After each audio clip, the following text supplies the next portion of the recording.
Alright, time to put some taps in my car so I can put into a dash cam. Got some spare fuses. Got a crimp. I think my dad has one, but I brought one other one anyway. Got a circuit checker. And, well, that's for the wrong socket. I brought the wrong one. But I got a second one of these because I need one for constant power. And so constant power is when the car is not on. And one for when the power is turned on at the key. Alright, hopefully nothing blows up.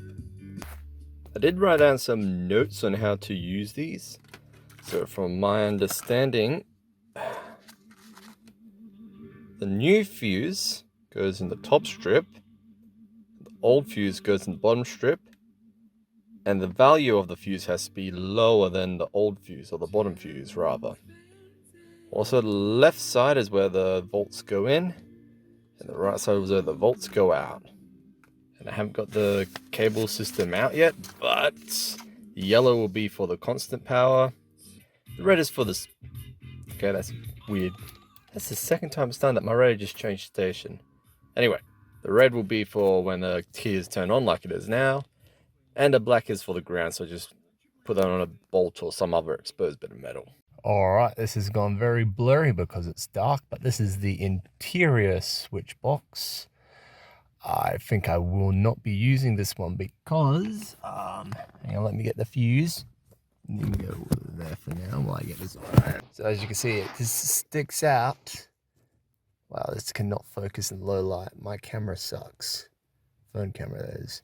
Anyway, so it sticks out, as you can see, this blurry image, which sucks because the cover will not cover it. So checking these ones here, using this fuse detector, I forgot what it's called, but it lights up when there's a connection. I think these are for the headlights, so I'll have to double check very quickly. HL 15 amp. Alright, I gotta check these. So after a quick investigation, if I was to use the engine fuse box as a source for the tap, I wouldn't know where to feed it into the cockpit. So I might have to use a cabin one anyway. I didn't even notice this before, that there's a slot here for like an accessory fuse that's, can you focus please? 15 amps. Yeah, there we go. And that gives constant power. So it looks like, you see a bright light soon. Haha! That's the top side, it's the load side. The bottom side is the draw side. Load. Draw. Now I gotta keep that in mind. Alright, so constant power is in. It hasn't blown up, which to me is a victory. Okay, so looking at the well, not the instructions, but the fuse box layout. Next up, I was thinking of number 6 here, which is the accessories fuse. I just tested it then. It only works when the car key is turned in, which is what I want. Looking at the fuse I just took out there, maybe for the radio, which I'm a bit concerned about, maybe in a blank. Just got to double check. So I have one of these two. But the only problem is it means the cover can't fit back onto the fuse box. I'm gonna have to put that back with the manual or something, because obviously I don't want to lose that. And yeah, it's got to clean up. Should have vacuumed my car up before this, but oh well. Oh, by the way, here's a little grippy tool used to take out fuses. Alright, should be fused up now. Not my cup of tea music, but that's just what's playing with the radios on. Should light up like a Christmas tree. There we go. That's 10 volt. This would be the 15 volt. Hey! So the upper one is, what is it again? Key power, bottom one, constant power. Gotta write that down somewhere so I don't forget. Alright, now according to my notes, yellow will be connected to constant power. Red will be connected to, it's not focusing, ignition power. And where is the other one? And this little bugger right here is the ground, which I will connect to that convenient bolt at the back here. A convenient bolt. Remove the rubber on this so I can get to this A pillar. No, it's called an A pillar, not the pillar I need to get to is what I'm saying. I just did it before, I got a bit stuck, so I'm going to do it in this corner here. See if that makes things a bit easier. Aha! Alright, so I use my big brain. I used the lid of the fuses as a weight, so I could dangle it through the pillar. Now to wire this baby up.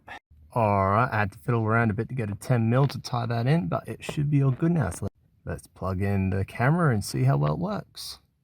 Well, fortunately it looks like it does work. It started talking and now it's turned green. Continuous recording will now start. Sweet. There's these crows that keep attacking cars in the neighborhood.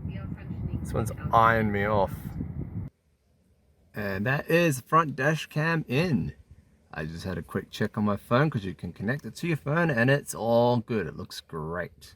The cable kind of tucks underneath. It runs underneath the roof.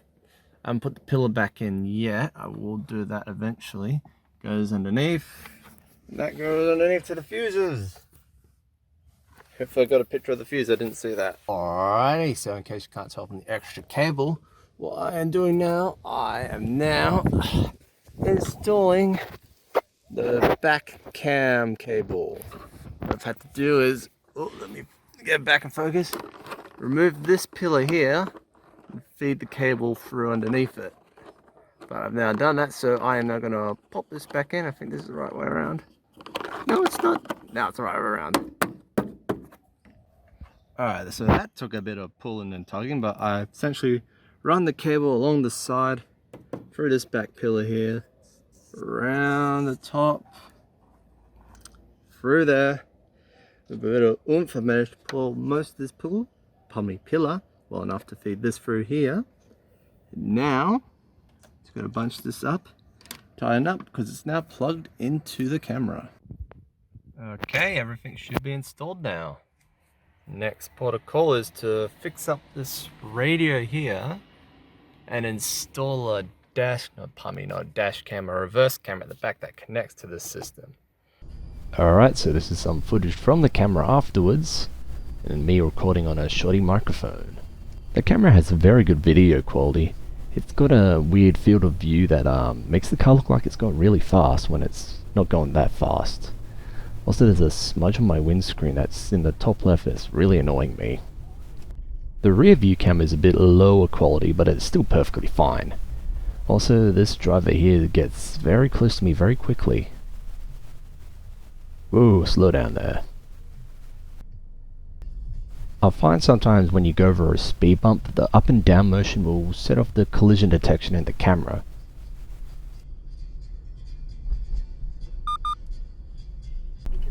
Overall, I'm pretty happy with the camera installation.